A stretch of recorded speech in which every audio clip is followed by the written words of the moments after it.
जितने शास्त्र पढ़े उनमें ऐसा हमने कोई विधान आज तक कहीं नहीं पढ़ा कि कोई स्त्री भागवत की साप्ताहिकी अनुष्ठान करे। कई कारण हैं जिनके कारण वो अनुष्ठान सम्यक रूप से पूर्ण करने का अधिकार नहीं रखती। जैसे अनुष्ठान हुआ और वो मासिक धर्म से युक्त हो जाती है, अब वो अनुष्ठान कैसे पूर्ण करेगी? क्योंकि स्त्री शरीर में रजस्वला धर्म आता है और वो हाँ आपने अनुष्ठान लिया, अचानक क्रम बदला और वो हो गया, तो फिर कैसे मंच पर उस भागवत पर हम जाकर के वो लीला कथा का वर्णन करें? इस तरीके के बहाने बना दिए गए। दूसरा, जब आपको बाहर निकलने के लिए कहा जाता है, पहले व्यवस्थाएं वैसी नहीं थी, आज सब कुछ है। चाहे आप पैड्स ले लीजिए, आप और भी कई तरीके की अच्छी चीजें, सब आप नॉर्मली वर्क कर सकते हो। पहले कुछ भी नहीं था, तो पहले क्या करें? तो आपको घर के अंदर ही बंद रहना पड़ता था। आप जिस तरह के कपड़े इस्तेमाल करते थे, तो ऐसे रीजंस थे नहीं करने के। बीच वाले आके काम खराब करते हैं। इतना शुरुआत जिसने की उसने एक अच्छे रीजन से की, बीच वाला आके काम बिगाड़ देता है। उसने बिगाड़ दिया ये बोल के अछूत है, ये है, वो है। भाई 9 महीने एक लड़की जब बच्चा पैदा कर रही होती है वो पीरियड से नहीं होती है, और कहा भी जाता है ना कि बच्चे को खून से सींचा है। 9 महीने उसको पीरियड्स नहीं आ रहे, उस खून का इस्तेमाल तो हो रहा है ना बच्चे को सींचने में।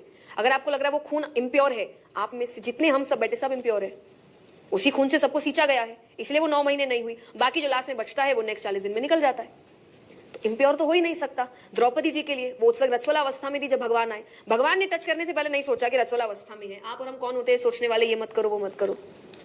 तो ये बातें बनाई गई। पहले रीजन अलग थे, सेफ्टी पर्पस था, आराम के लिए था, खान पान का पर्पस था।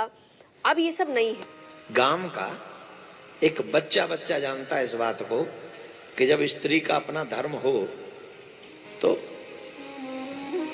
विश्राम करे, पूजा, रसोई, अनुष्ठान इनसे दूर रहे, ये विधान है। अब यहां उदाहरण दिया जाएगा कि द्रौपदी जिस समय रजस्वला थी उस समय भगवान समा गए। अरे ओ क्या स्थिति थी द्रौपदी की उस समय? उसकी साड़ी उतारी जा रही तो भगवान ये सोचेंगे रजस्वला है, तुम्हारी कौन साड़ी उतार रहा है इस टाइम? उस समय द्रौपदी की जो कंडीशन है, भगवान है वो तुम्हारी तरह मेरी तरह नहीं है।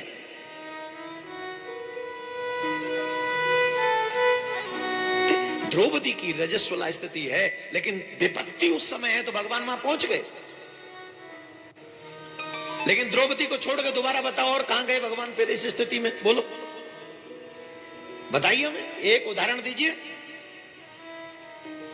एक तो भक्त पे विपत्ति आ गई इसलिए भगवान दौड़े।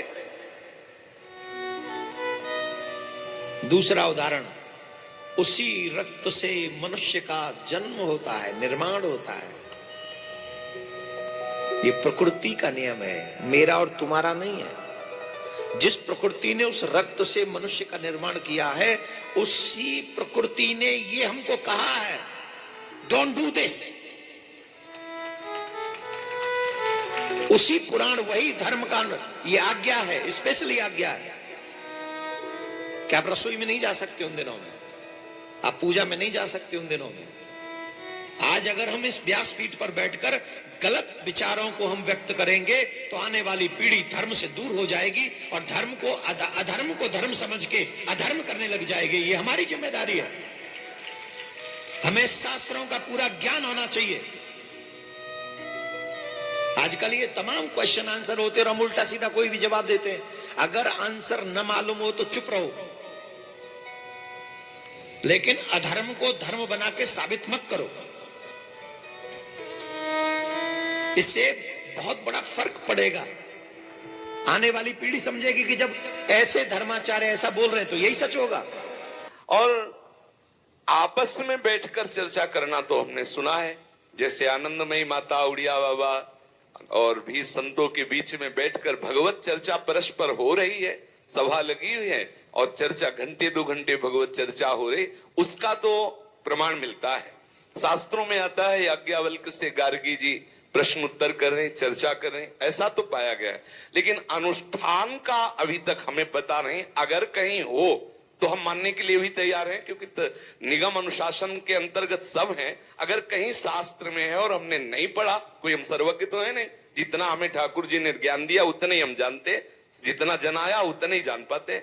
अगर कोई ऐसा शास्त्र है जिसे हमने नहीं पढ़ा और उसमें अनुमति दी जाती है, तो अभी तक हमने ऐसा पढ़ा नहीं है और ऐसा हमने कभी गुरुजनों से सुना भी नहीं है।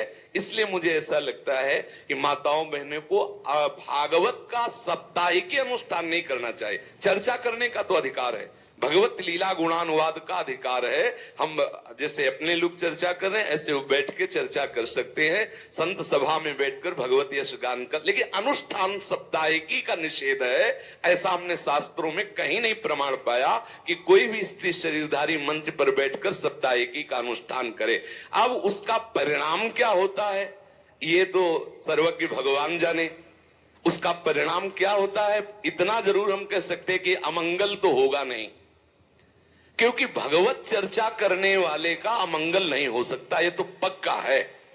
ये बात जरूर है कि वो अनुष्ठान मंच का विधान नहीं हमने पढ़ा है, लेकिन ये जरूर है कि कैसे भी किसी भी तरह से भगवत यश श्रवण या कथन किया जाए उसका अमंगल नहीं हो सकता, ये हम बता रहे हैं। परिणाम क्या होगा ये ठाकुर जी जाने, क्योंकि वो परिणाम का ठीक निर्णय वही धर्म का कर सकते हैं। अपनी भावना से इतना जानते कि मंगल भवन का यश गाने वाले का कभी अमंगल नहीं हो सकता है। हाँ, ये नहीं करना चाहिए ऐसा शास्त्र में प्रमाण है कि इन कई कारण हैं ऐसे जिससे वो अनुष्ठान नहीं किया जा सकता। अगर कोई ऐसा हमें प्रमाण दिखा दे तो हमें उसमें कोई परेशानी नहीं। आपने प्रश्न किया, इसलिए शास्त्रीय विधान ऐसा है कि स्त्री साप्ताहिकी भागवत का अनुष्ठान नहीं कर सकती। तात्पर्य मासिक धर्म में, शौच में नहीं। अगर आप लेटरिन गए हैं तो आपको पवित्र होना है, उस समय नाम जप करो राधा वल्लभ श्री हरिवंश। कपड़े पवित्र, शरीर पवित्र। अब जैसे मासिक धर्म में माताएं बहनें कई दिन का होता है तो पवित्र कपड़े आदि पहने हुए हैं, अंदर ही अंदर जप सकती, बाहर कोई माला से या ठाकुर सेवा आदि के लिए 3 दिन तो निषेध ही रहता है। तो अगर आपका तात्पर्य मासिक धर्म से है तो कर सकती हैं, अगर आपका तात्पर्य लेटरिन आदि की अपवित्रता से है तो नहीं कर सकते। उस समय नाम जप करो, 15-20 मिनट नाम जप करते हुए अपना जो दिनचर्या में शौच आदि की पवित्रता है उतने ही वस्त्र पहनो जितने धो सकते हो। बाथरूम में तो ऐसी व्यवस्थाएं होती है कि पर्सनल होता है, आप बंद करके वैसे फिर पवित्र होके फिर वस्त्र धारण करो, बाहर आ जाओ। जब आपका मासिक धर्म आए उस समय भी आप भगवान को स्पर्श नहीं करना, पर भगवान का नाम तो जपते ही रहना है। नाम निरंतर भाव से जपते रहना, मानसिक पूजा भी कर सकते हैं, इनमें दोष नहीं है। मासिक धर्म का कोई नियम बचा नहीं है। आज के जमाने में मासिक धर्म का आजकल कोई नियम नहीं रखता, लेकिन रखना चाहिए क्योंकि ब्रह्म हत्या का पाप है। अब आप हमें ही ये बताओ कि तुलसी तो एक पौधा है ना, तुलसी तो मात्र एक पौधा है, लेकिन अगर उस पर भी छांव पड़ जाए तो उसकी पत्तियां भी मुरझा जाती है। तो आप विचार करो कि ब्रह्म हत्या का पाप एक पौधे पर इतना प्रभावकारी है, तो फिर मनुष्य की बुद्धि को विकृत क्यों नहीं कर सकता। जनेऊधारी जो है उनका तो स्पर्श उस समय में स्त्री का करना ही नहीं चाहिए, और यहाँ तक कि स्त्री को किसी भी चीज का स्पर्श नहीं करना चाहिए। वो 5 दिन की अवस्था जो है उसमें सारा घर का दायित्व जो है वो पुरुष के ऊपर होता है, उसमें स्त्री कोई सहभागी नहीं होती है। क्यों नहीं होती? क्योंकि वो अशुद्ध अवस्था में होती है। कोई अगर अकेली हो तो वो मजबूरी में सब जगह छूती है, लेकिन कोई तो महाराज मंजूरी नहीं छूती है। किसी किसी की मजबूरी होती है, हर किसी की मजबूरी नहीं होती है। जिसके यहाँ करने वाले हैं अगर वो भी अशुद्ध अवस्था में हर जगह छूती है तो उसको पाप का भोग अवश्य भोगना पड़ेगा। कोई नहीं है और आपने छू लिया, कोई बात नहीं, तो उसके लिए क्षमा मिल जाएगी। उसके लिए